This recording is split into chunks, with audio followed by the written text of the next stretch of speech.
তাহলে মন্ত্রী সব কাজ ঠিকঠাক ভাবে করে এসেছো, তাই তো? আগে মহারাজ, আমি কোন কাজটা ঠিকঠাক করে করি না আপনি বলুন।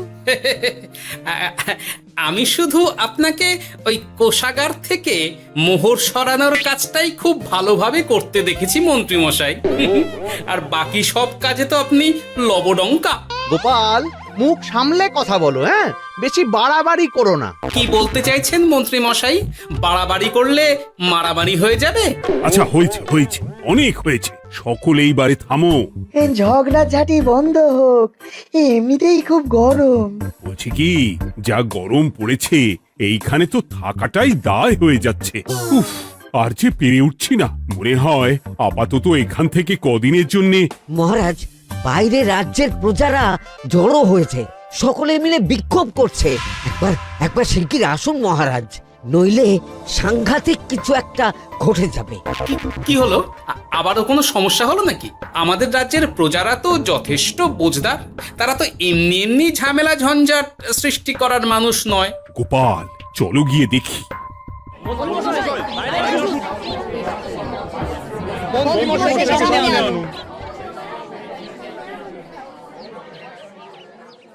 কি ব্যাপার, তোমাদের কি সমস্যা হয়েছে?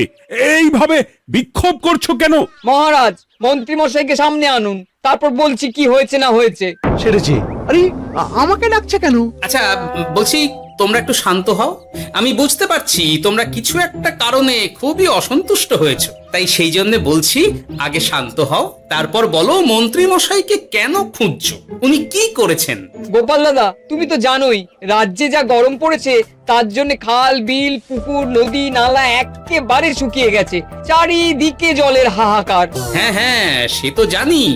গত সপ্তাহে এই সমস্যার কথা জানিয়ে মহারাজকে অনুরোধ করে গিয়েছিলাম যে রাজ্যের বাঁধটা যাতে খুলে দেওয়া হয়। কেন?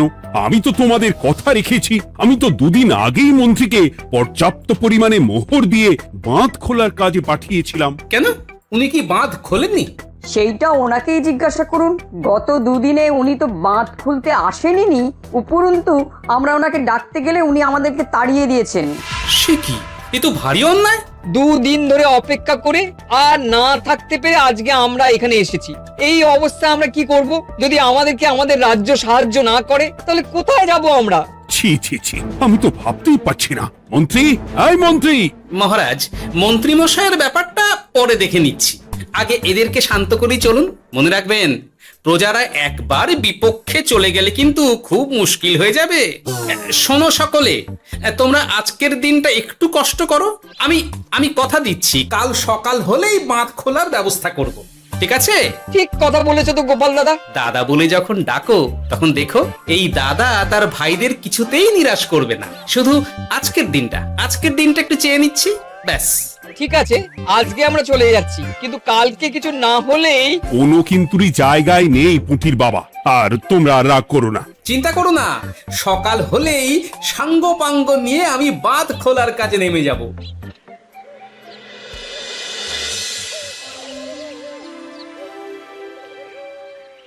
ছি ছি মন্ত্রী, তুমি এইভাবে আমায় মিথ্যে বললে।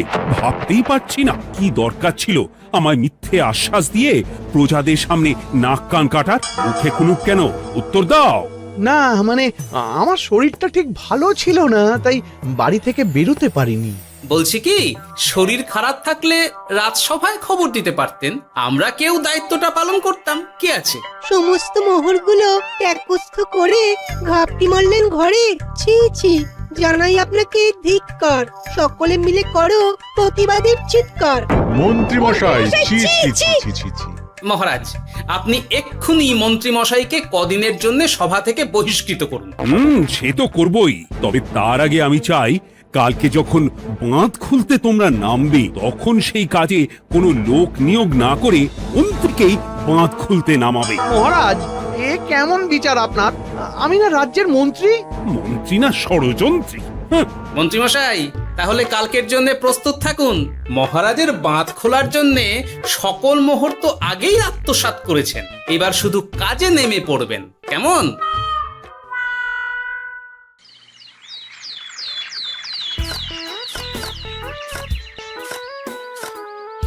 ওহ গোপাল, এইবারে ছেড়ে দাও, আর পাচ্ছি না। এত সহজে হাল ছাড়লে হবে বলুন? এই কে আছো? ওই শাবল কোদালগুলো দাও, আমি এদিকটায় খুঁচিয়ে দিই। সভাকবি, বিজ্ঞানী, এসো এসো এসো, হাত লাগাও। সবে মিলে করি কাজ, বাঁধ খোলা হবে আজ। বাঁধ খোলা হবে আজ, মন দিয়ে করো কাজ। একদম, হাত লাগাও, জোর লাগাও। গোপাল দাদা, সভাকবি, বিজ্ঞানী দাদা আর আর বাকি দাদা ভাইরা আসুন আসুন, সকলে একটু শরবত খান। আমাকেও একটু শরবত দাও। মোহরগুলো খেয়েও তৃষ্ণা মেটেনি বুঝি? হুম হুম। বাঁধ এক্ষুনি খুলবে, প্রজাদের সব জ্বালা জুড়বে। বাঁধ খুলে গেছে। আমাকে বাঁচাও, আমাকে বাঁচাও। কোনো সময় ভুল করলে নিজেই সেই ভুল শুধরে আবার ফিরতে হয়। আপনিও তাই করুন মন্ত্রী মশাই, নিজে নিজেই উঠে আসুন। চলো সকলে। গোপাল, তুমি তোমার সাথীদের নিয়ে যা করলে সত্যি ভাবাই যায় না। মহারাজ, নিজেদের রাজ্যের সমস্যায় নিজেরাই কোমর বেঁধে নেমে সমস্যার সমাধান করেছি, পরিস্থিতি মোকাবিলা করেছি। এর জন্যে আপনি এমন করে বলবেন না। ওহ, তোমরা না থাকলে যে কি হতো। মহারাজ, আমরা আছি তো, এত ভাববেন না আপনি। আপনি বরং আমাদের সকলের জন্য কিছু খাবারের ব্যবস্থা করুন, খুব খিদে পেয়ে গেছে। হ্যাঁ, নিশ্চয়ই নিশ্চয়ই। তোমরা সকলে ভিতরে এসো, হাত পা ধুয়ে নাও, ততক্ষণে আমি রানীকে আহারের ব্যবস্থা করতে বলছি।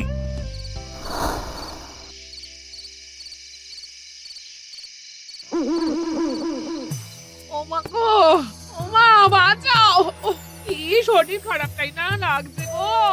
একে গিন্নি, বাবারে, কি হয়েছেটা কি? ও, তুমি এইভাবে এখানে শুয়ে কাতরাচ্ছ কেন? বলি তুমি এসেছো? হ্যাঁ, এই তো আমি চলে এসেছি। কি হয়েছে গিন্নি? তোমার কোথায় কষ্ট হচ্ছে? গরমে হাঁসফাঁস করছি গো, পারছি না। রান্না করতে গিয়ে খুব বাজে অবস্থা হয়ে গেছে গো, এই থেকে এইখানে পড়ে পড়ে গড়াচ্ছি। ঠিক আছে, আজ আর রান্না করতে হবে না গিন্নি, আমি রাজবাড়ি থেকে খেয়ে এসেছি। বাহ, নিজে খেয়ে এসেছো বলে আর রান্না করতে হবে না বলে দিলে? এদিকে রাত্রে আমি খাবো কি, সে খেয়াল আছে?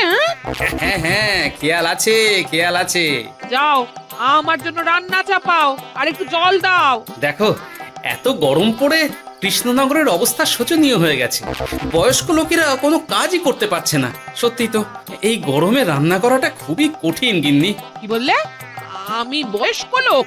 আমার বয়স হয়ে গেছে, তাহলে নিজে কি? এই না না গিন্নি, আমি তোমায় কিছু বলিনি। আমি গোটা কৃষ্ণনগরের সাধারণ বয়স্কাদের উদ্দেশ্যেই কথাটা বললাম।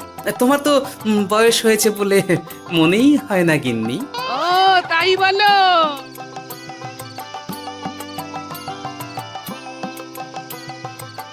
নাও গিন্নি, জল নাও। আজ না হয় আমি রান্না করব।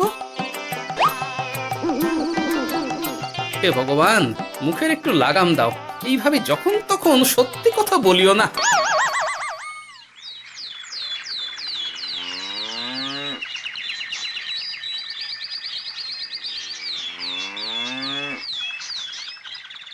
গোপাল দাদা, ও গোপাল দাদা, একবারটি বাইরে এসো, মহারাজ জরুরি তলব করেছেন।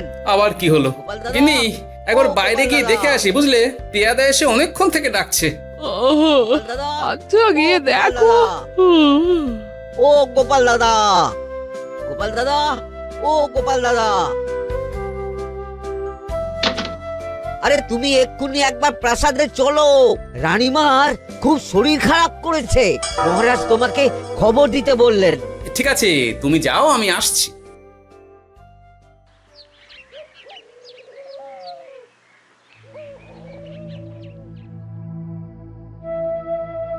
গোপাল, কি হবে বলো তো? রানী তো দুমদাম করে ব্যারামে পড়ে না।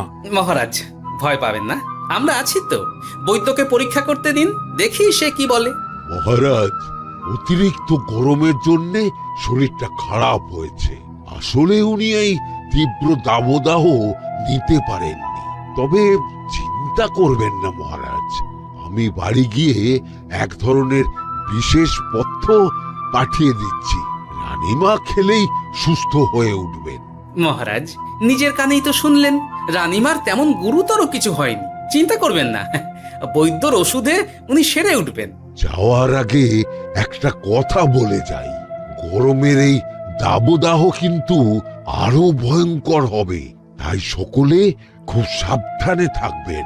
শরীর যাতে ঠান্ডা থাকে এমন হালকা পাতলা খাবার খাবেন। আসি, রাজসভায় দেখা হবে। মহারাজ, বৈদ্যমশাই কিন্তু এটা ঠিক বলেছেন, গরম আরো বাড়বে, তাই দুজনেই খুব সাবধানে থাকবেন, কেমন? গতকাল তো আমার গিন্নিও গরমের চোটে কুপকাত হয়ে গেছিল, শেষমেশ আমাকে বাড়ি গিয়ে রান্না করতে হলো আর কি। ও বাবা, তাই নাকি? তাহলে তো খুবই চিন্তার ব্যাপার। আচ্ছা মহারাজ, আমি তাহলে এখন আসি, আবার রাজসভায় দেখা হবে। এই গরমে আর এখানে থাকতে পারছি না, বলছি কদিনের জন্য না একটু অন্য কোথাও গেলে হয় না গো? গিন্নি, এই গরমে ঘরেই থাকো, অন্য কোথাও যাওয়ার মোটে নাম করো না। বাইরে বেরোতে গিয়ে যদি কোনোভাবে গরম হাওয়া শরীরে লেগে যায় তাহলে বিপত্তির আর শেষ থাকবে না গিন্নি। কিন্তু এখানেও তো যা গরম পড়েছে, পচে গলে মরে যাই আর কি। উফ গিন্নি, দয়া করে এইসব বাজে কথা বলা বন্ধ করো তো, আমার আয়ুর থেকেও তোমার আয়ু দীর্ঘ হোক। বাহ, তুমি এসব কথা কোথা থেকে শিখলে গো? হুম? এই তো তোমার থেকে আর কি। গোপাল, গোপাল, রাজ্যের অবস্থা খুবই বেহাল। এই সবই আমাদের পোড়া কপাল। আরে সভাকবি, কি হয়েছে? তোমাকে দেখে তো মনে হচ্ছে তুমি কিছু। বিজ্ঞানী মহারাজ দুজনেই অজ্ঞান, ঘটি ঘটি জল ঢেলেও ফেরাতে পারেনি তাদের জ্ঞান। কি বলছো কি? তা তুমি এই ব্যাপারটা জানলে কি করে? গিয়েছিলাম একটু আগে বিজ্ঞানীর বাড়ি, গিয়ে দেখি লোকজনের ভিড় সারি সারি। সে কি? শুনলাম মহারাজ তাকে কিছু বলতে এসেছিলেন, তারপরে দুজনে বাইরে বেরিয়ে আসতেই অজ্ঞান হয়ে গেলেন। মহারাজ বিজ্ঞানীর বাড়ি গিয়েছিলেন, তাও আবার রানীমাকে ছেড়ে? রাজবৈদ্য কত করে বললেন এই সময় যখন তখন ঘরের বাইরে বেরোবেন না, কে শোনে কার কথা? আমার মনে হয় মহারাজ তেমন কোনো গুরুত্বপূর্ণ কিছু কথা বলতেই বিজ্ঞানীর বাড়ি গিয়েছিলেন। গরম কমানোর উপায় আলোচনা করতে হয় তো গিয়েছিলেন। আমাদের মহারাজ তো নিজের চোখেই দেখেছেন এই তীব্র গরমের চোটে রাজ্যের কি অবস্থা, কি অবস্থা। ঠিক বলেছো গিন্নি, আমার এই কথাটা তো মাথাতেই আসেনি। ধন্যবাদ গিন্নি, অসংখ্য ধন্যবাদ তোমায়। আমায় পরে ধন্যবাদ জানিও। হ্যাঁ, এখন আর দেরি না করে বৈদ্য মশাইকে সঙ্গে নিয়ে বিজ্ঞানী মশাইয়ের বাড়ি যাও। হ্যাঁ,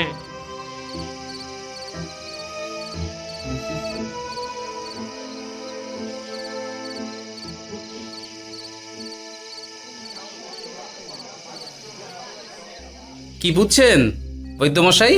খুব একটা ভালো কিছু বুঝছি না গোপাল। দেখো, সত্যি বলতে ওই কৃষ্ণনগরের অবস্থা খুবই বাজে, তাই এখানকার মানুষেরা একে একে অসুস্থ হয়ে পড়ছে। বাইরের অবস্থাটাও তো ভালো নয়, বুঝতেই পারছো। এখন সান্ধ্যকালীন হাওয়াতেও গরমের তাত রয়েছে। দেখুন, রাজ্যের যা অবস্থা তাতে যদি রাজ্যের মাথা থেকে সমস্ত প্রশাসনিক প্রধানরাই অসুস্থ হয়ে পড়েন তাহলে তো ভীষণ বিপদ। সে তো বটেই, এই জন্যেই আমি বলি কি, মহারাজ সহ সকল সভাসদেরা এই রাজ্য ছেড়ে কদিনের জন্য পাহাড়ি কোনো এক জায়গায় গিয়ে থাকুন, পরিবার নিয়েই যান। দেখুন, আগে নিজেরা বাঁচলে তবে তো রাজ্যবাসীকে ভালো রাখতে পারবেন, তাই না? কথাটা কিন্তু মন্দ বলেনি বৈদ্য। গোপাল, এই গোপাল, তুমি পাহাড়ে যাওয়ার ব্যবস্থা করো। এইখানে আর কিছুদিন থাকলে মরেই যাব। হ্যাঁ গোপাল, আমারও তাই মত। এক্ষুনি যা শরীরে ক্লান্তি এসেছে, আর কদিন এইখানে থাকলে মরেই যাব। মহারাজের অনুরোধে গরম কমানোর কোনো ব্যবস্থাও তো করতে পারলাম না, বাইরে বেরোনো মাত্রই দুজনে মূর্ছা গেলাম। বাবা, ঠিক আছে, বুঝেছি। মহারাজ, আপনি আর এই ব্যাপারটা নিয়ে বেশি ভাববেন না। বিজ্ঞানী, তুমিও আর বেশি কথা বলো না। আমি পাহাড়ে যাওয়ার ব্যবস্থা করছি। আমরা রাজসভা সকলে সব পরিবারই যাব। অনেক কাজ হয়েছে, এখন কিছুদিন আমাদের বিশ্রাম দরকার।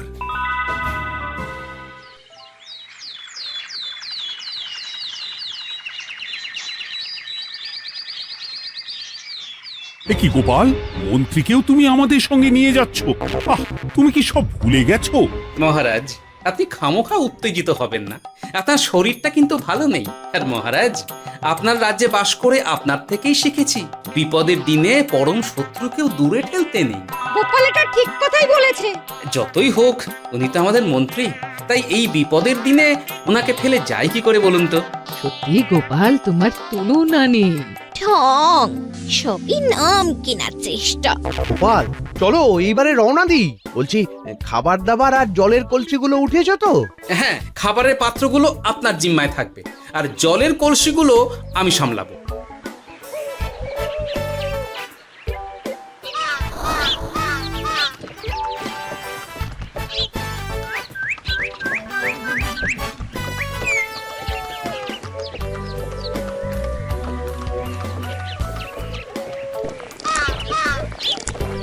কি গো, তুমি খাবার ছেড়ে শুধুই জল খাচ্ছ? ওদিকে মন্ত্রী মশাই যে সব খাবার একাই সাবার করে দিলেন। না ভালোই তো, থাক না। এরপরে বড় বাইরে যেতে হলে বুঝবে, আমি তো ওই জন্যই নিজের জিম্মায় শুধুমাত্র জল নিয়েছি। দেখো, জল খেলে ছোট বাইরে যাওয়ার দরকার হলে চলে যেতে পারবো, কিন্তু বড় বাইরে যাওয়ার দরকার হলে তো যেখানে সেখানে যেতে পারবো না। তাই জলই সই। কিন্তু সবার জল যদি তুমি একাই শেষ করে দিলে তাহলে? এই রে, এটা তো ঠিক বলেছো গিন্নি। পথে ঘাটে কোনো পানীয় জলের পুকুর বা কুয়ো দেখলে জল ভরে নিতে হবে, বুঝলে?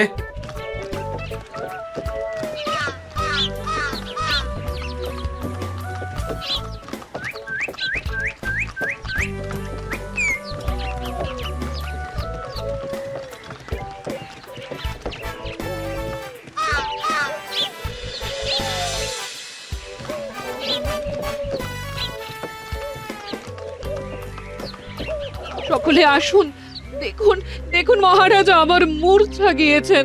আসুন। সে কি, কৃষ্ণনগর পেরিয়ে এসেছি, এখন এই অচেনা অজানা জায়গায় এসে মূর্ছা গেলেন? গিনি, চলো তো শিগগির গিয়ে দেখি। কেউ ঘাবড়াবেন না, মহারাজের শরীরটা আসলে খুব দুর্বল ছিল তো, তাই মূর্ছা গিয়েছেন। তবে চিন্তার কিছু নেই, আমি এক ধরনের পথ্য দিচ্ছি, এটা খেলেই উনি আবার সুস্থ হয়ে যাবেন। ঠিক আছে বৈদ্যমশাই, আপনি তাহলে যত তাড়াতাড়ি সম্ভব পথ্যটা তৈরি করুন। হ্যাঁ, আমার এই পথ্যটা তৈরি করার জন্যে একটু জলের প্রয়োজন। একটু জলের ব্যবস্থা করুন তো। এ মা, বলি গাড়িতে যে এক ফোঁটাও জল নেই গো, কি হবে? এই গোপাল, তুমি একাই সব জল খেয়ে বসে আছো? হ্যাঁ গোপাল, এখন এসব বাদ দাও, চলো একটু জলের ব্যবস্থা করি। হ্যাঁ, খানাখন্দ, খাল, বিল, নদী, সমুদ্র, যেখান থেকে পারো জল নিয়ে এসো। জল ছাড়া এই পথ্য বানানো অসম্ভব। গোপাল, এ কি করা যায় বলো? দাঁড়াও, আমি একটু ছোট বাইরে থেকে ঘুরে আসছি। হ্যাঁ, খুব জোরে বেগ আসছে, ত্যাগ না করতে পারলে বুদ্ধি খুলবে না।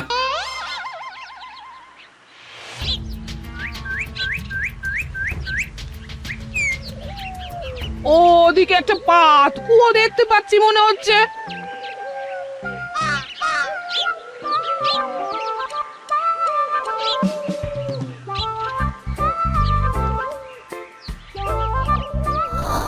জল কোথা থেকে পাবো? তবে কি জলের অভাবে আজকে মহারাজ সুস্থ হতে পারবেন না? রানীমা, ব্যাকুল হবেন না, আমি আছি তো। আমি থাকতে কিচ্ছু অঘটন ঘটবে না। সকলে শুনুন, বিশেষত মহিলাদের বলছি, আপনারা সকলে নিজেদের কাছে যত শাড়ি আছে সেই প্রত্যেকটা শাড়ি আমাকে দিন। আমি শাড়ি জুড়ে জুড়ে লম্বা রশ্মি বানাবো, তারপর সেই রশ্মিতে বালতি ঝুলিয়ে জল তুলব। দয়া করে কেউ দেরি করবেন না।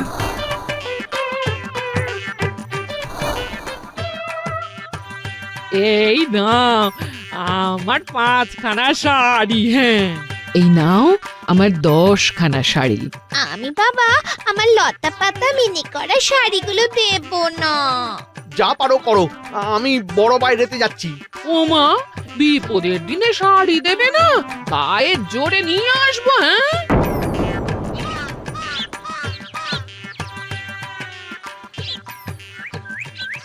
এ বাবা, এখনো কিছুটা কাপড় লাগবে তো। যা গভীর পাতকুয়া, সবার সব শাড়ি তো কাজে লাগিয়ে দিয়েছি, এখন কি হবে? আরে ওই তো কার একটা ঝোপের কাছে ধুতি পড়ে রয়েছে, যাই ওইটাই নিয়ে নি। এই গোপাল গোপাল, আরে করো কি, ওটা তো আমার ধুতি। আরে আরে আমি এই ঝোপে বড় বাইরের জন্য এসেছি। আরে মন্ত্রী মশাই, বড় বাইরে করার সময় অযথা অন্যদিকে মন দেবেন না, তাহলে পেট সাফা হবে না।